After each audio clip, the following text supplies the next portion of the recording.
Hey guys, how you doing? It's 8-Bit Eric. Welcome back to the channel. We're going to look at this interesting article that is showing off the Xbox Series X and how it basically boosts the frame rates on older Xbox games. So this is a lot of that smart delivery, where you're able to play previous generation games and they might be optimized for the Series X.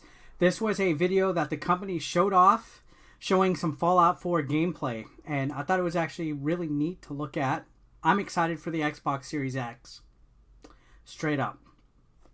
Just around the corner, we're going to be able to sink our teeth into this. So before I begin, before we take a look at this, if this is your first time coming to the channel, why don't you go ahead and hit that red subscription button down over here. Enable your bell notifications so you do not miss when I upload. There's a lot of news coming out. We're less than a month away from the Xbox Series X. So without any further ado, let's go. So this says, Microsoft shows how the Xbox Series X can boost frame rates on older Xbox games.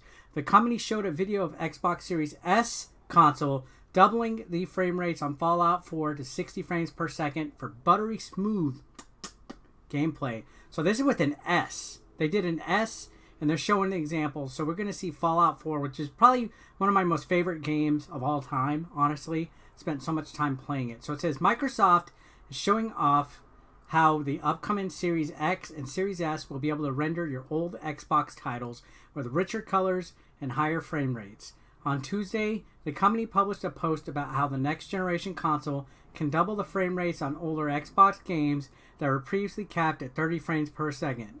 Microsoft demoed this in a video showing an Xbox Series S, so this is the S, boosting the game Fallout 4 to 60 frames per second for a much smoother visual experience. On other games, the FPS will be raised from 60 to 120. So this is a technical demo. So let's go ahead. We're going to take a look at it and compare it. So this is exciting. Right here is the 60 on the left, 30 on the right. So look at that. Look at the frame rate difference. Such a great little game too, by the way. Honestly, I like the difference. I like how it has essentially changed the way the game operates. Let's go ahead. We're going to take another look at that. Because, pretty nice. Now, to the naked eye, yeah, you might say it's not that much of a difference. But it is. You can actually look at it and see just how much smoother the game looks. You can see some slight color differences. 60 to 30 frames is a pretty good amount of difference, honestly. And I cannot wait to sink the teeth into this game, by the way. So that's part of the whole, I guess, smart delivery, frame rate boost difference and stuff like that. So we'll look at it one more time. How exciting is it that all the backwards compatibility and optimization and stuff that the Xbox Series X... And this is just the S right here. This isn't even the X. So even with just the lower inferior version, the S, the Series S, it does a fair amount of change.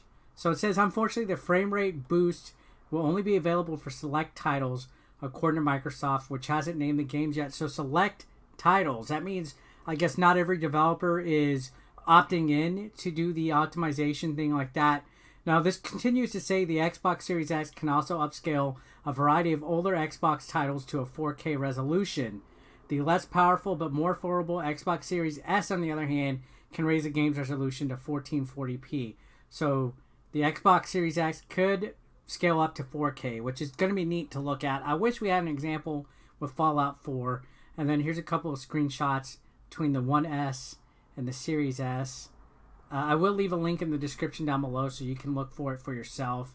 This doesn't do it justice looking at it from my screen. It says another enhancement is how the console can improve the graphical textures and old Xbox titles with 16x anisotropic filtering to retain more details in the game's environment. You'll also be able to play the games at HDR quality for richer colors and higher contrast. So you can look right here, Subnautica. You can see the SDR compared to the HDR. It's brighter, has more of like a detailed look to it. Much nicer to look at, less muddy than SDR. Same with Fusion Frenzy. You can see it's lightened up and cleared up a little bit. They go on to say thousands of Xbox games shipped before HDR was first introduced with Xbox One S.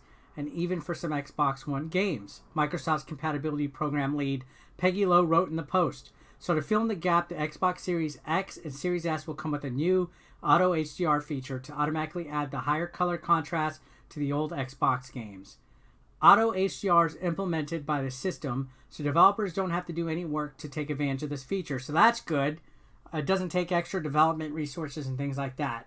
Also, since Auto HDR is enabled by the console's hardware, there's absolutely no performance cost to the CPU, GPU, or memory, and there's no additional latency added. So it's enabled by the hardware.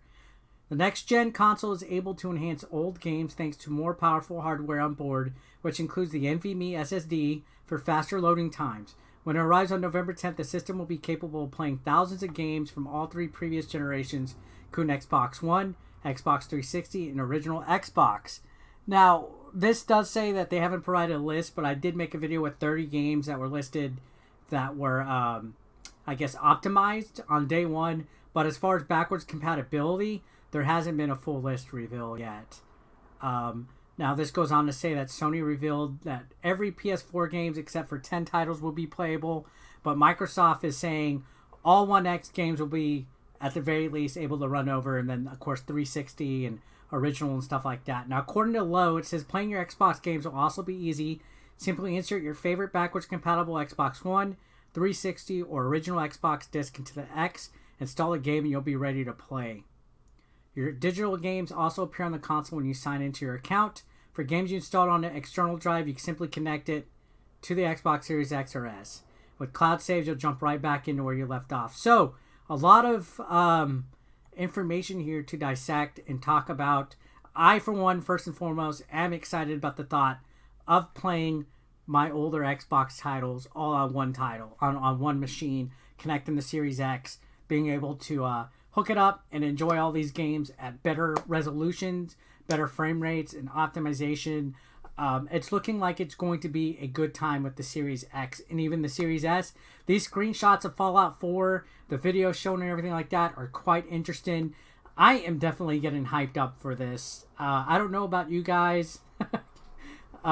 There is a lot of backlog that I have from 360, the Xbox One, and the original Xbox. So just being able to put them in and play is exciting enough for me to be getting a Series X. So we're less than 4 weeks away.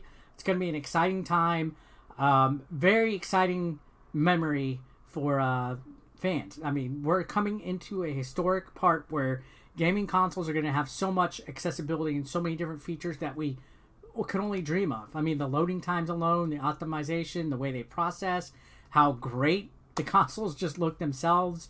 I'm excited. So I just want to know your guys' opinion down below in the comments. Again, subscribe if you haven't already, and I'll see you guys on the next one. Have a great day. Peace out.